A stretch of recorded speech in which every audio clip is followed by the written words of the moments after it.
দিদি দিদি দিদি সরে যান, দিদি সরে যান।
তাদেরকে মঞ্চে আহ্বান করব এবং মঞ্চে আসবেন সময়ের মধ্যে আমাদের নন্দীগ্রাম বিধানসভায় এসেছেন সবাই একটু হাত তালি দিয়ে জানাবেন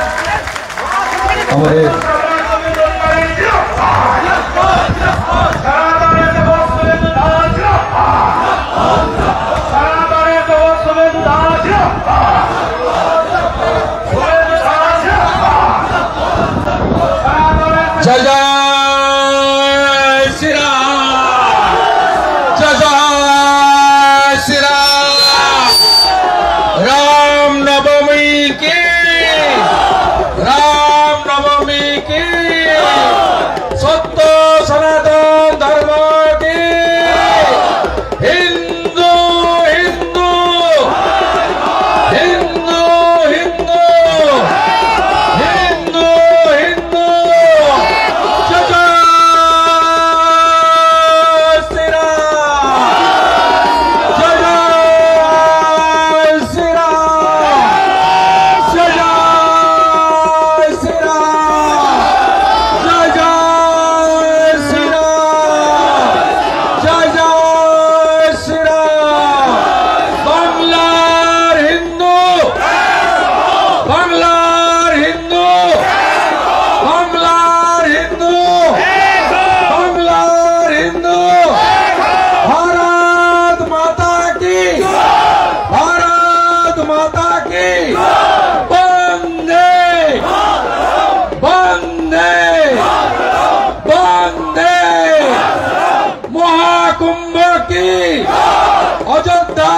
मंदिर की, काशी धाम की, कालीघाट धाम की, माँ दक्षिणेश्वर मंदिर की, माँ बर्ग भीमा की, बाबा तारकेश्वर धाम की, जानकीनाथ मंदिर की, माँ नाचिंदा मंदिर की, सोनाचूड़ा सिंह बाहिनी मंदिर की, महाप्रभुर मंदिर की। जय जय श्री राम, जय जय श्री राम। नंदीग्रामेर प्रथम हिंदू शहीद देवव्रत माइती ला प्रणाम। नंदीग्रामेर द्वितीय हिंदू शहीद रथिबाला आड़ी ला प्रणाम।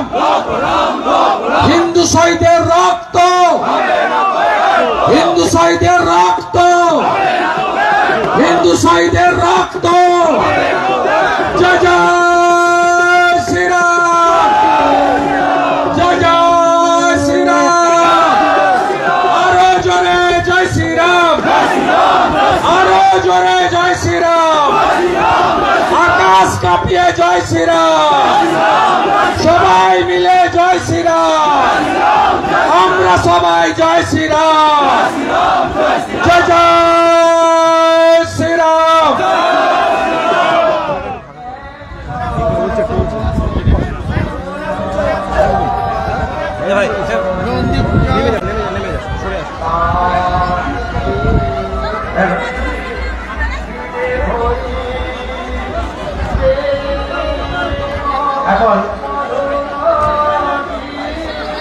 এখন আমাদের আমন্ত্রণে যে সমস্ত সাধু সন্ত ব্যক্তিরা এসেছেন তাদেরকে নিচ্ছেন আমাদের নন্দীগ্রাম বিধানসভার বিধায়ক, সনাতনের সেবক, হিন্দু সম্রাট শুভেন্দু অধিকারী মহোদয়।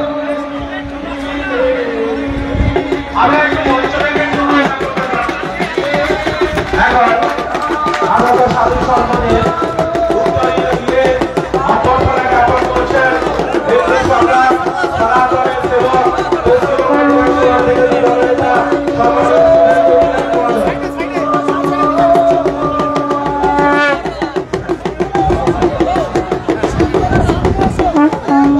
আমাদের শিলান্যাসের পর্বে সমাপ্তি পর্যায়ে এখন বাংলা তথা ভারতবর্ষের প্রতিটা প্রান্তে যেভাবে সনাতনী মানুষরা উৎপীড়িত নির্যাতিত হচ্ছেন তার পাশে বিপদের অবতার হিসাবে অবতীর্ণ হচ্ছেন আমাদের প্রিয় বিধায়ক সম্মানীয় শুভেন্দু অধিকারী মহোদয়। শুভেন্দু বাবু আপনাদের সামনে এখন কিছু কথা তুলে ধরছেন।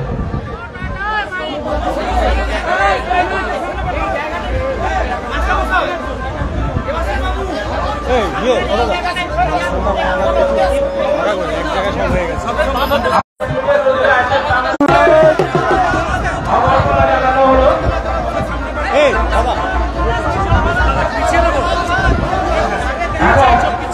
আপনাদেরকে অনুরোধ করবো যার কথা শোনার জন্য আপনারা উদ্গ্রীব হয়ে আসেন। সেই প্রিয় বিধায়ক, হিন্দু সনাতনী সম্রাট, বিপদের পাশে যিনি দাঁড়ান সেই প্রিয় বিধায়ক, নন্দীগ্রাম বিধানসভার বিরোধী দলনেতা এবং আগামী দিনে সনাতনী এবং হিন্দু সমাজকে রক্ষা করার জন্য যিনি প্রতিশ্রুতিবদ্ধ সেই সম্মানীয় শুভেন্দু অধিকারী মহোদয় আপনাদের সামনে বক্তব্য রাখছেন। শুভ রাম নবমী, বাসন্তী পুজো, অন্নপূর্ণা পুজো, চৈত্র নবরাত্রি, সমস্ত হিন্দু উৎসবের আজকের এই শুভ দিনে আমি সনাতন এবং ভারতীয় সংস্কৃতি মেনে শুভেচ্ছা, শ্রদ্ধা, প্রণাম জানাই।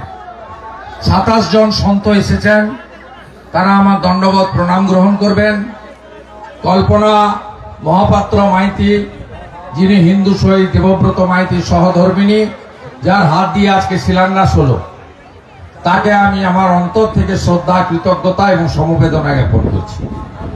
আমাদের অনেক নেতৃত্ব এখানে আছেন, তার মধ্যে সঞ্চালক শিক্ষক দেবাশিস দাস, আমাদের অত্যন্ত শহীদ মহোদয়, প্রলয় পাল মহোদয়, অঞ্জন ভারতী মহোদয়, অভিজিৎ মাইতি মহোদয় এবং আমাদের ধনঞ্জয় ভাই থেকে, সৌমিত্র ভাই থেকে শুরু করে, আমাদের সাহেব ভাই থেকে শুরু করে বটকৃষ্ণ ভাই সম্পূর্ণ করেছেন।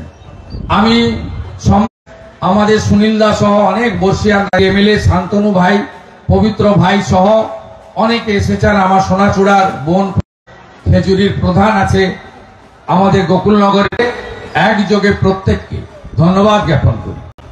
আপনারা জানেন 2024-এর 22শে জানুয়ারি 492 বছর পরে অযোধ্যায় ভব্য রাম মন্দির সুপ্রিম কোর্টের নির্দেশে মোদীজি যোগীজির উদ্যোগে সম্পূর্ণ হয়েছে। এটি হিন্দুদের একটি বড় প্রাপ্তি। ভগবান রামচন্দ্র গোটা পৃথিবীর হিন্দুদের কাছে আত্মীয়। আমরা ভগবান রামচন্দ্রকে মনে করি তার যে আদর্শ রাজা, তিনি যে মানব কল্যাণকারী একজন শাসক ছিলেন, আমাদের আধ্যাত্মিক চেতনা জাগ্রত করেছেন, দুষ্টের দমন এবং শিষ্টের পালন, সেই পদ্ধতি গোটা চারিদিকে ছড়িয়ে পড়া আমাদের প্রয়োজন রয়েছে।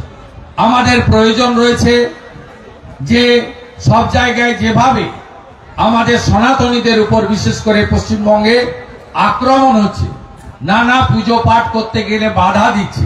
2021 সালে ফেব্রুয়ারি মাসে যখন বজরংবলীর পুজো হয় নন্দীগ্রামে, এই সোনাচূড়া থেকে 4টি বাসে করে মায়েরা, দিদিরা এবং প্রবীণ লোকেরা তারা ধর্ম পালনের জন্য নন্দীগ্রাম যাচ্ছিল। তাদের উপরে গড়চক্রবেড়িয়া এবং ভূতার মোড়ে যে ধরনের জিহাদি হামলা হয়েছিল, 45 জন আহত হয়েছিল। আপনারা দয়া করে এগুলো ভুলে যাবেন না। আমি ভুলে যাইনি।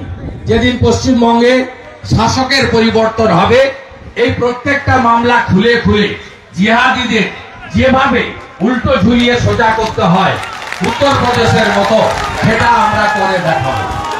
আপনি ভরসা রাখবেন, ভরসা রাখবেন। মোদীজি আছে। 84 সালে শিখদেরকে খুন করেছিল দিল্লিতে। এতদিন পরে যারা খনি সজ্জন কুমার সহ মামলা রিওপেন করে তাদেরকে শাস্তি দেওয়ার কাজ নরেন্দ্র মোদীজি করেছে। তাই নন্দীগ্রামে জিহাদিদের যেভাবে আক্রমণ বারে বারে হয়েছে, যেভাবে রথিবেলা আড়ি দেবব্রত মাইতি শহীদ হয়েছে, তার সুন্দর আইনি পথে সুমধুর বদলা আমরা নেব, এই প্রার্থনা আমরা করতে চাই। এখানে 4 বিঘা জমির উপরে, এই খণ্ড জমির উপরে আমরা ঠিক অযোধ্যার ফৈজাবাদের আদলে, রাম মন্দিরের আদলে নির্মাণ কার্য শুরু করব। ইতিমধ্যে প্ল্যান, সাইট প্ল্যান, প্রয়োজনীয় সমস্ত ননস্টপ কাজ হবে, আপনারা চোখের সামনে দেখতে পাবেন। ইতিমধ্যে জায়গা ফিলিং করার কাজ শুরু হয়েছে, ননস্টপ কাজ হবে এবং দ্রুততার সঙ্গে হবে এবং কোনো সরকারি অর্থে হবে না। আমরা হিন্দুদের কাছ থেকে, আমি দায়িত্ব নিয়ে আমার শুভানুদ্দায়ীদের কাছ থেকে সব জোগাড় করে আপনাদের এই মন্দির অতি তাড়াতাড়ি সম্পূর্ণ করে আরো বড় অনুষ্ঠান করে আমি এর উদ্বোধন করব। শুধু মন্দির নয়, মন্দির সংলগ্ন জায়গায় অতিথি নিবাস হবে, ভোগশালা থাকবে, গোশালা থাকবে, গোমাতার সেবা হবে এবং এখানে আয়ুর্বেদ, হোমিওপ্যাথিক আমাদের ডে কেয়ার ইউনিটি হবে, যেটা স্বামী বিবেকানন্দ শিখিয়ে দিয়ে গেছেন যে স্বাস্থ্য, শিক্ষা, মানব সেবাই হচ্ছে আসল কাজ। এই কাজগুলো আমরা সব এখান থেকে আগামী দিনে করব। আপনারা এর পরিষেবা পাবেন। সকলে মাঝে মাঝে আসবেন, কাজের তদারকি করবেন এবং আমাকে জানাবেন, আমিও খবর রাখবো যাতে দ্রুততার সঙ্গে এই ভব্য রাম মন্দির সম্পূর্ণ হয়ে যায়। আপনারা সকলে ভালো থাকবেন। আপনাদের সকলকে রামনবমীর অভিনন্দন জানাবো। আগামী 12 তারিখ হনুমান জয়ন্তী আছে। এই হনুমান জয়ন্তী পালন করবেন আপনারা, বজরংবলীর জয়ন্তী। আগামী 30 এপ্রিল অক্ষয় তৃতীয়ার দিন 1 লক্ষ হিন্দু সমাবেশ হচ্ছে কাঁথিতে। হোম যজ্ঞের মধ্য দিয়ে সনাতনী সমাবেশ সকাল 10টা থেকে আপনারা যজ্ঞে অংশগ্রহণ করবেন এবং ভোগ গ্রহণ করবেন। 1 লক্ষ হিন্দু কাঁথিতে জমায়েত হবে জালি হিন্দুদের বিরুদ্ধে, যারা দীঘাতে সরকারি টাকায় মন্দির নয় সাংস্কৃতিক কেন্দ্র করছে। আমি তো চ্যালেঞ্জ দিয়ে বলি, পুরীর আদলে মন্দির করছেন, বলছেন পুরীর মন্দিরের গেটে লেখা আছে হিন্দু ব্যতীত কারোর প্রবেশাধিকার নেই। পারবেন তো? এই রাজ্যের মুখ্যমন্ত্রী লিখতে পারবেন যে এই স্থানে হিন্দু ছাড়া কেউ ঢুকতে পারবে না? পারবেন লিখতে? পারবেন না। আর হিন্দুদের মন্দির সরকারি টাকায় হয় না। অযোধ্যায় যে মন্দির হয়েছে 2200 কোটি খরচ হয়েছে, আমরা হিন্দুরা 10 টাকা 50 টাকা দিয়ে 3500 কোটি টাকা বিশ্ব হিন্দু পরিষদকে তুলে দিয়েছি। সাথে সাথে মন্দির নির্মাণ চলাকালীন ট্রাস্টও গঠন হয়ে যাবে। বিশ্ব হিন্দু পরিষদের প্রতিনিধি, সোনাচূড়ার গ্রামবাসীদের প্রতিনিধিদের নিয়ে 11 সদস্যের ট্রাস্ট তৈরি করে এই ট্রাস্টের হাতে মন্দির পরিচালনার সম্পূর্ণ দায়িত্ব আপনাদের সেবক শুভেন্দু অধিকারী দিয়ে যাবে। আপনারা ভালো থাকবেন। জয় জয় শ্রীরাম, জয় জয় শ্রীরাম। অনেক প্রোগ্রাম আছে। জানকীনাথ মন্দিরে আমাকে যেতে হবে, প্রত্যেক বছর যাই। সেখানে আজকে 30-40 হাজার লোক প্রসাদ গ্রহণ করছেন। সেখানে বিশেষ বিকেল 4টায় মেছেদায় রাম মিছিল হবে। 6:30টায় কলকাতার এন্টালিতে আমি থাকবো, 30,000-এর মিছিল হবে। আর শেষ করব দাওয়াতে ইসলাম বলা, উর্দু 50% লোক বলা জনাব ফিরাদ হাকিমের বন্দরে গিয়ে 1 লক্ষ হিন্দুদের নিয়ে। জয় শ্রীরাম, জয় শ্রীরাম। আপনারা বিভক্ত হবেন না তো? ব্রাহ্মণ, ক্ষত্রিয়, বৈশ্য, শূদ্র জাতপাতে ভাগ হবেন না তো? হিন্দু এক, হিন্দু এক, হিন্দু এক। রামকৃষ্ণ মিশন, বৈষ্ণব ধর্ম, ইস্কন, গৌড়িয়া মঠ, আর্য সমাজ সব থাকবে, সব পথ আর মত থাকবে, কিন্তু সবাই একসঙ্গে আমরা বলবো আমরা ভাগাভাগি হব না। বাঁটনা মত মাটেগা তো কাটেগা। যদি বাঁটেন তাহলে গড়চক্র বেড়িয়া আর ভূতার মোড় থেকে এসে আবার দেবব্রত মাইতি, রথিবালা আড়ির মতো আমাদের হিন্দুদের খুন করে দিয়ে যাবে। বদলা আমি নিব, ভরসা আমার উপর রাখুন। জয় শ্রীরাম, জয় শ্রীরাম, জয় শ্রীরাম, জয় শ্রীরাম।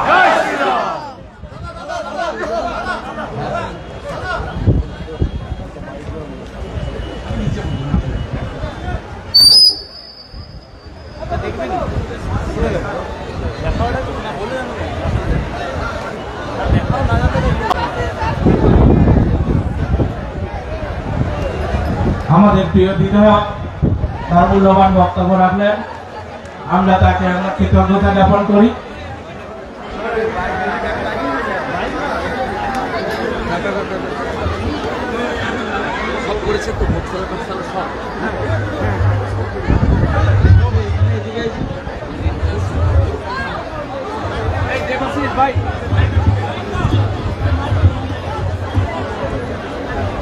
মন্দিরের মূল গেট ঋষিকান্ত মন্ডল বাবুর নামে হবে মূল প্রবেশদ্বার, আর অতিথিশালার নাম হবে দেবব্রত মাইতির নামে, আর ভোগশালা এবং গোশালার নাম রথিবালা আড়ির নামে হবে।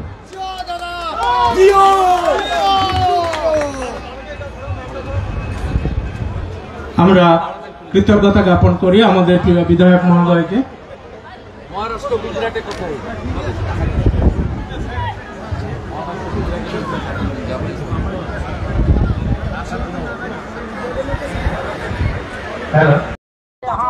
মূর্খ মমতা ব্যানার্জি আর তৃণমূল জানে না শ্রী চৈতন্যদেব রাম রাম রক্ষমাম এই আওয়াজ তুলেছিলেন নদিয়া নগরে। তিনি নদিয়া থেকে তমলুক হয়ে পুরী পর্যন্ত গেছেন। হরে কৃষ্ণ হরে রাম বাংলা থেকে উঠেছে। রাম আস্থার প্রতীক, রাম ভারতবর্ষের আত্মার প্রতীক।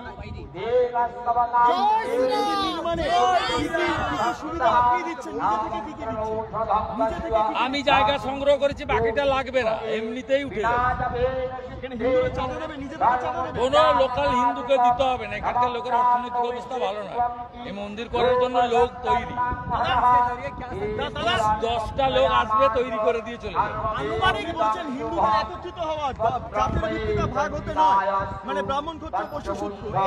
এটাই তো মমতা ব্যানার্জি করেন। আমাদের কাস্ট সেন্সাস হবে কেন? আপনি অন্যদের কাস্ট সেন্সাস করেন না কেন? ওদের মতো তো শিয়া সুন্নি আছে। আপনি বলেন কেন হিন্দিভাষী বিজেপি? ওদের মতো তো উর্দুতে বলে, বাংলায় বলে।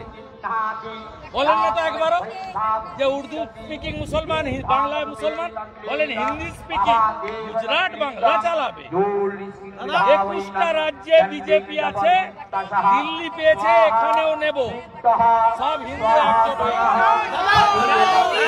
আনুমানিক কতটা সময় লাগবে আনুমানিক सबसे पहले क्या कहना चाहेंगे हाई कोर्ट की भी परमिशन अब तक क्या कहना चाहेंगे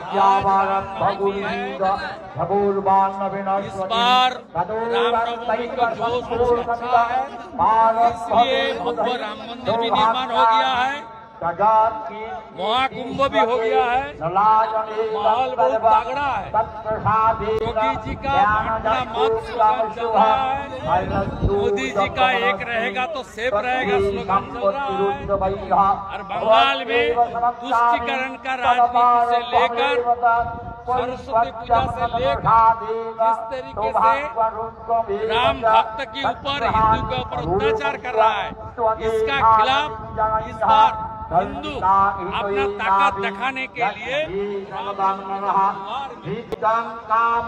से निकाल के सड़क में आए सर माहौल बिगाड़ने की कोशिश कर रहे हैं बीजेपी के नेता टीएमसी की तरफ से बार-बार कहा जा रहा है इस तरीके की जो रोक लगाई जा रही है रामनवमी पर माहौल बिगाड़ने की कोशिश कर रहे हैं पुलिस कर रहा है ममता बनर्जी कर रहा है जो ओरिजिनल हिंदू है वो ममता को वोट नहीं देता बीजेपी का पास तो 39% वोट स्टेट में मिला इस क्षेत्र में तो बीजेपी को 46% वोट मिला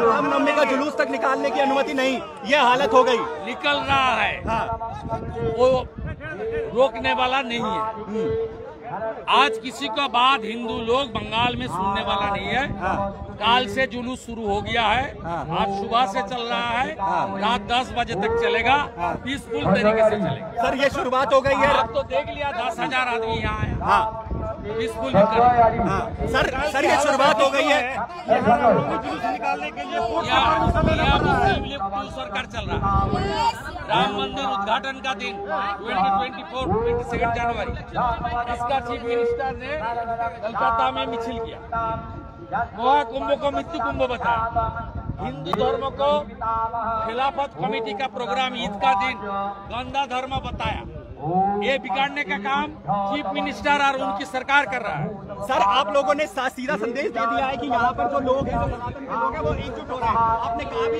एक रहेंगे तो सेफ रहेंगे तो मोदी जी का स्लोगन है ये जमीनी हकीकत है एक रहेगा तो सेफ रहेगा और बांटना मत इस बार बंगाल का सनातनी बांटेगा नहीं वो 500 रुपया में बिकने वाला नहीं है सर जो लोग इकट्ठा हुए हैं